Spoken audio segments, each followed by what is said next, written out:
Rogelio habló de los hermanos Alcázar, que estuvieron en Costa Rica, y nombra a Alfredo Alcázar. Yo lo conocí como Joaquín Alcázar. Joaquín Alcázar.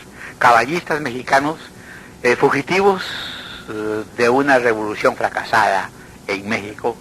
Entraron en amistad con los Monjes, con los Molina, vecinos nuestros, ¿verdad? Y ahí se desarrolló una vivencia campestre costarrico-mexicana. Don Pedro de Casa fomentó las carreras de caballos, junto con Ruperto Molina. Los domingos a las 3 de la tarde era un acontecimiento muy sensacional ver todos los caballistas de Cartago en la esquina de Higuerón del cementerio, Higuerón discutido, ¿verdad? Que lo voy a discutir con mi compañero de trabajo, Rogelio Cotto, ¿verdad? Históricamente Higuerón muy discutido. Y de allí las carreras eran arrancar desde el Higuerón y llegar allá a la esquina norte de Taras, por donde pasa ahora la carretera que da para San José. Pedro Alcázar ganaba carreras, perdía carreras. Nosotros chiquillos nos agazapábamos en unos zanjones que habían en cada lado de la calle a ver pasar los caballos a las 3 de la tarde. Y iban damitas muy engalanadas en busca de galantería. Los señores de Cartago llegaban allá al cementerio en unas tardes, como se dijera en España, las tardes de toros, ¿verdad? Las tardes de ruedo.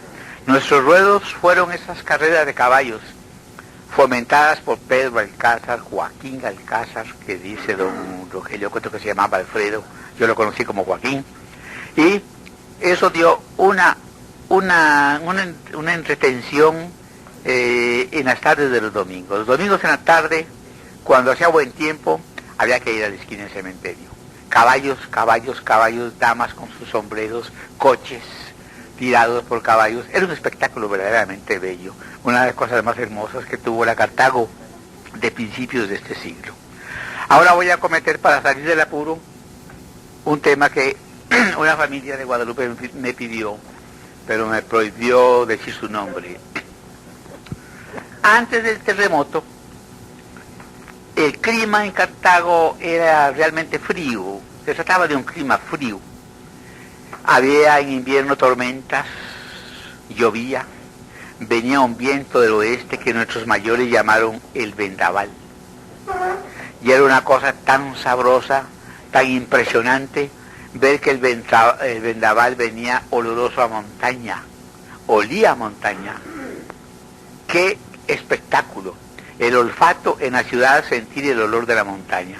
Era que la tempestad había pasado por todos esos lugares de lo que era la Lima, con esos bosques, y se salía hacia la ciudad el olor de los bosques. Ese viento del oeste, cuando era muy violento, nuestros mayores lo llevaban en torbellino, un torbellino, pero no pasaba de ahí. Nunca hubo nada climatéricamente extraordinario en la Cartago de antes del terremoto. Y así fue unos años después del terremoto, hasta que en 1914, según informaciones muy concretas que he conseguido, sucedió en Cartago un domingo de octubre a las 12 del día, un fenómeno extraordinario nunca visto anteriormente en Cartago. Y que los sabiondos de ese entonces, que nosotros hemos tenido muchos sabiondos, ¿verdad?, dijeron que la culpa de eso la tenía el Canal de Panamá. Era por culpa del Canal de Panamá, ¿verdad? Yo chiquillo pues me llevaba las uñas a los labios, a los dientes, viendo para arriba un señor, un sabio, que decía, no, la culpa de esto lo tiene el Canal de Panamá. Pero ¿cómo puede ser? ¿Y qué es lo que sucedió ese domingo terrible? Fue un domingo terrible. Hizo muchísimo calor, era octubre, y se puso una negregura por estos lados del convento, ¿verdad?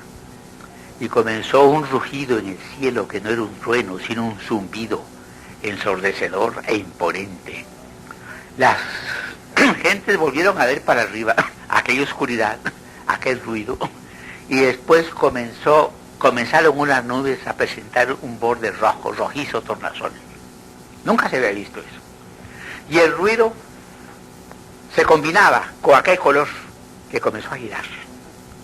Poco a poco se comenzaron a ver en las alturas de la atmósfera, cerca de las nubes, unas cositas como papelitos, y eran láminas de zinc de las casas de Cantarrana, de aquí, de este lado oeste del Paraíso, de Caballo Blanco, un óleo de láminas de zinc. Bueno, ¿y aquello qué era? Nunca se había visto. Entonces, alguien dijo, eso es un huracán en el cielo.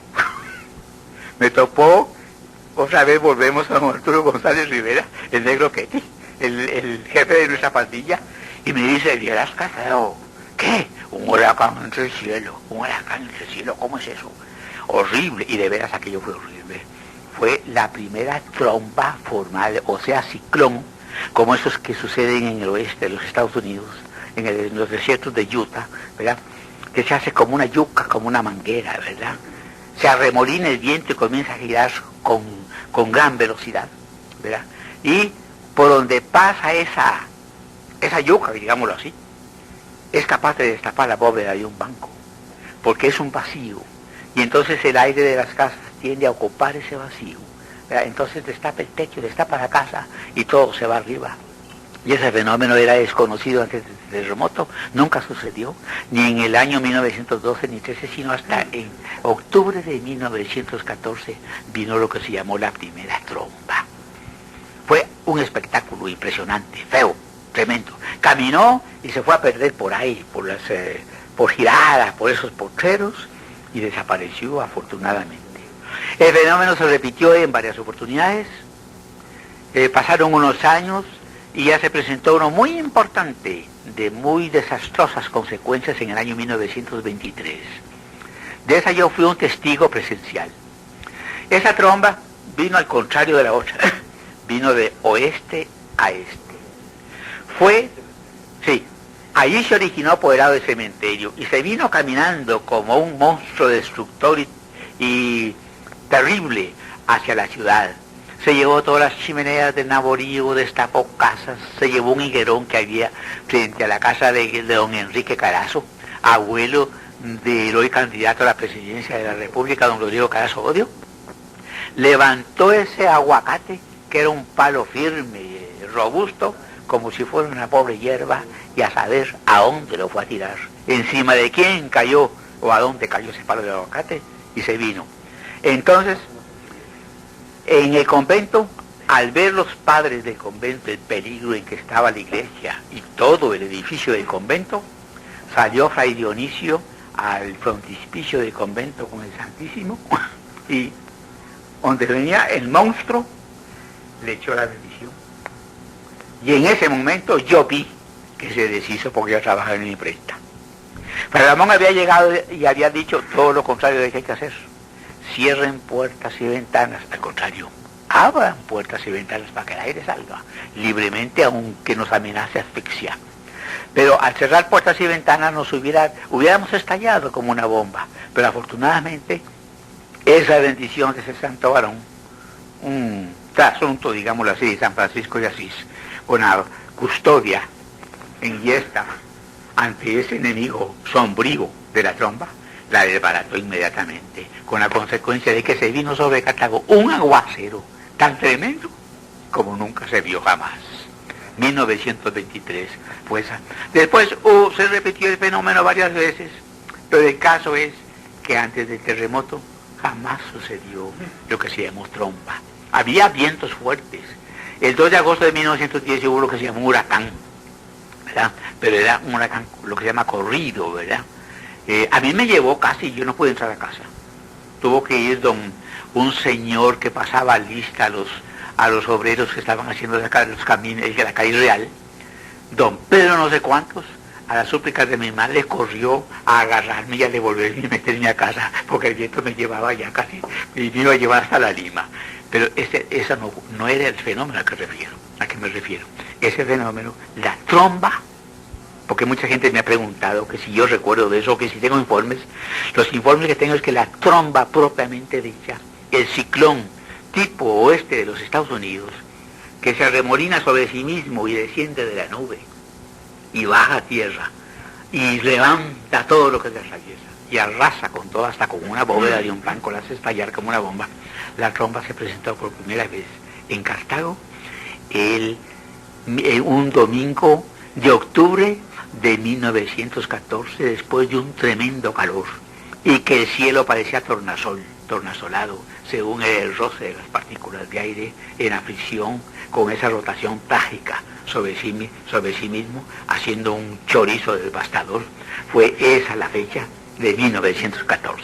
Después se repitió, ya hace unos 10 o 12 años, hubo una por el aferradero Murillo, que destruyó muchas casas de gente pobre, y en las que intervino, recuerdo el que entonces tenía Radio Victoria, don Emilio Piedra, intervino en una campaña de beneficencia para reconstruir las casas de las pobres gentes que habían perdido su albergue por ese conato de tromba. Pero ese fue un conato.